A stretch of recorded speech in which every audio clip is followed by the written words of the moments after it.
USA Mizo Family YouTube channel atangin chibai kan bu ka chau vo inna chuanin tu nge ini ti hriat mia lawa group a thil post dan kan ron sei dawna idu zawng ani chuan like le share ten milo pui ve dawn nia kan YouTube channel hi rongbol na tur ani kan ti khamo bihar sa tak tak te bihar sa kan tia khanin chom tu nei lo ang chi ni mo khatia ang kha ni a hei pitar putar chom tu nei lo ang chi te hei khatia ang kha kan englo tum tlang pui ni ta bible chiar tei ma ho te voina chuanin nangma I tu nge ini ti hriat lawa group a post siam dan tur te khin dan group zong zong hian an phal kher lawa a chan chu hei himna tan an du wang ania mi then khat chuan mi mal in beina tan ten an phan thina wang khanin kha wang kha an phal lo thina mo tuna chuan kan han tan tonga group a khani luta a chuanin so a sen te a hring te a ka rin bial na so somi so iwa metang kami ime zo chia khan enge ron lang don te chuanin so somi te so a hringa ka ko na mo a pol so somi so ron langang chuanin somi so I metang somi ime zo a chuanin hemi hi a ron lang leang tikanin I thil du zong kha I ziak ta a chumi zo a so I a hringa ka ko mi a pol so mo post in ti na so I ti ang I zia zo du a mo I thil du zong kha I ziak nga chumi zo a post kha I ti nga khami zo a khanin enge ron lang le no ti chuanin tuna a hringa ka ko tir mi so a ti tol thaya mo I ale lama so ni ti tolang video in ka ron da le no na nia kami I ti tol zo a khanin ki post kha iwa pet liang a hring te ka ko mi so mo a hringa ka ko a pol khi I pet no na nia chuan kami I be zo chuanin tuna mi ang sonin tu man an hre thei to lo che ni che mo a ron lang dan tur chu ki tiang ki ni ma se admin le thu nei tu te chuanin tu nge ini ti an hriang che tuna chuan a video in kan ti anga engtin ye group a I thil post kha mi in nangma ni ti an hriat lawa I ti dan tur kha ni ta ma se hei hi member na zong chuan phu thei lo chuwa group admin na mo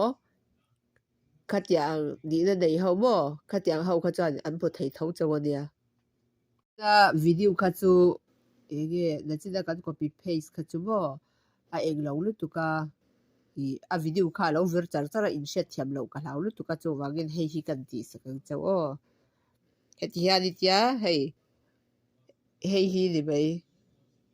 kati khana ni ta mo idu na group taka khani wa suanang heta hian kan ti gi o ti hian ka tia hetia iti zo a po thaya idu le heti po hian iti thaya idu du dani iti masa thei ni chu mo heti ni ti chuan ti hian iti ang hei ti khani tia ti hian iti thei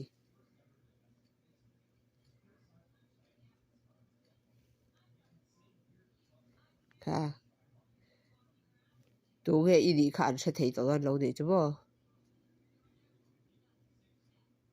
ti khai kan po sange